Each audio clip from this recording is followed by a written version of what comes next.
El proyecto de ley que estamos hoy debatiendo sobre la profesionalización del servicio público de policía, senador José Luis Pérez, en algunos apartes quizás puede entrar a conculcar derechos fundamentales y sobre todo lo que tiene que ver con el derecho fundamental al trabajo y a la estabilidad laboral. Y voy a referirme concretamente a dos artículos. El artículo 58, causales de retiro. No sé si de pronto en la ponencia fue modificado, pero voy a referirme a él. En las causales de retiro, dentro de esas tenemos dos. Una, retiro temporal, y dos, retiro absoluto. Dentro del retiro absoluto, no interesa entonces el artículo, quiero decirle, voy a referirme a la norma. Y en la norma dice que el retiro absoluto, como causal, aparece el ordinal C. Y el ordinal C dice por voluntad del director general de la Policía Nacional. Luego lo desarrolla el mismo proyecto con el artículo 64, que es posible que de pronto corresponda a otro en la ponencia. Y dice entonces el título: retiro por voluntad del director general de policía. Cuando entra a desarrollar ese retiro, en la página siguiente, dice así: por razones de servicio en forma discrecional del director general de la Policía Nacional. Imagínese usted, tenemos que pensar en el patrullero como aquel que tiene unos derechos laborales. Y si solamente se va a entrar a destituir o se va a retirar de manera absoluta por la discrecionalidad del director general de la policía, me parece que se pone en juego la estabilidad laboral del patrullero, porque debe establecerse unas causales específicas para poder retirarlo de manera absoluta. Ahora, se torna un poco más preocupante la violación de este derecho fundamental al trabajo y particularmente la estabilidad laboral del patrullero en el parágrafo primero.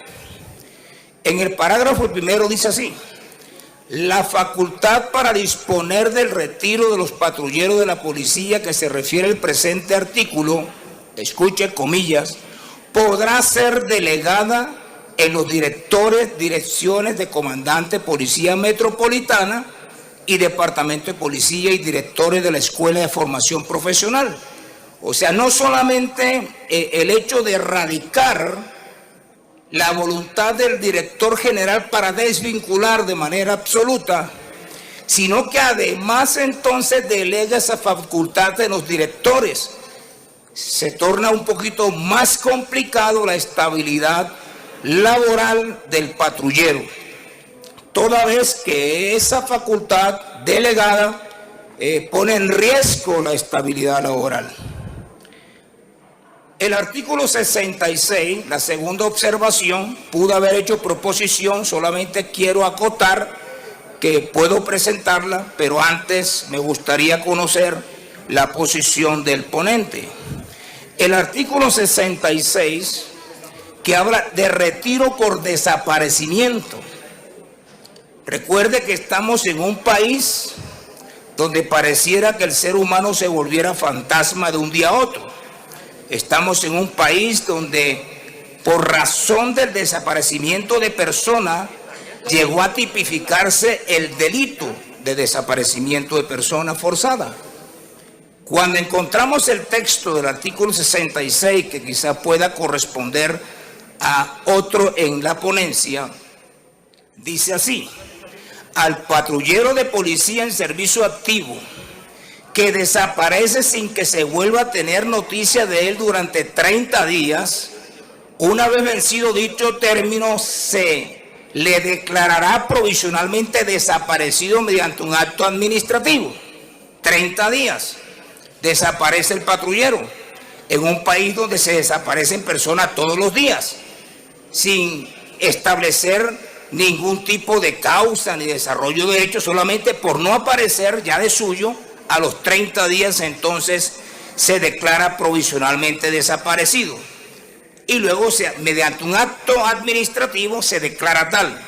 Pero luego, en el segundo párrafo, dice lo siguiente: una vez transcurrido 2 años desde la fecha en que se haya declarado provisionalmente desaparecido el patrullero de policía, aquel será retirado por desaparecimiento. Imagínense, de suyo solamente está el transcurso del tiempo. Además, recuerde usted muy bien que en Colombia existe la presunción de muerte por desaparecimiento y debe estar incluido aquí, de tal manera que el desaparecido que mediante sentencia presunta se declare muerte por desaparecimiento, los herederos tengan un derecho. Aquí ni siquiera se consagra el derecho y se pasa por encima la declaración presunta que está determinada en la ley. Creo que entonces debe examinarse con mucho cuidado, porque las 2 observaciones que estoy haciendo al final pueden conducir a conculcar derechos del patrullero. O sea, no solamente ver la profesionalización, sino también ver que algunos derechos pueden ser conculcados, como lo acabo de apreciar. Le agradecería, por favor, que de pronto nos dé una claridad a la plenaria, o de lo contrario yo presentaré unas proposiciones. En el primer caso, una supresiva, porque creo que debe desaparecer el ordinal C del artículo 58. Muchas gracias, señor presidente. A usted.